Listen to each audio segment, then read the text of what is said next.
Tomato, আদা, রসুন, পেঁয়াজ আমি ভালো করে ধুয়ে কেটে নিয়েছি। এখন পেস্ট করে নেব।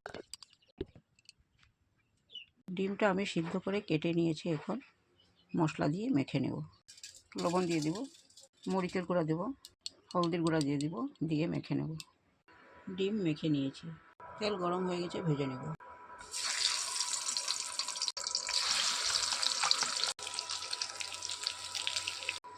ডিম আমি ভেজে নিয়েছি। এখন নামিয়ে নেব। ডিম আমার ভাজা হয়ে গেছে। এটা ভেজে নেব।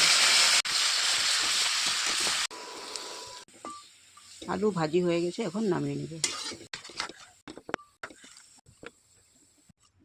তেল গরম হয়ে গেছে, পেঁয়াজ দিয়ে দেবো, পেস্ট করা টমেটো দিয়ে দেবো, দিয়ে দেবো হলদি, জিরা গুঁড়া, ধনিয়ার গুঁড়া, অল্প চিলি পাউডার, আন্দাজ করে লবণ দিয়ে ভেজে নেব।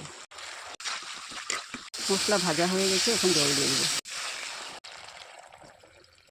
জল ফুটে গেছে, এখন আলু দিয়ে দেবো ভেজে রাখা। এখন ভেজে রাখা ডিম দিয়ে দেবো।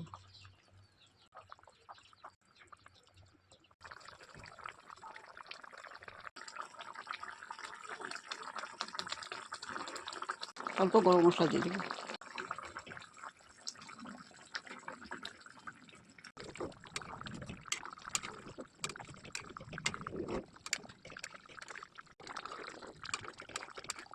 ডিমের কারি হয়ে গেছে, নামিয়ে নিয়েছি।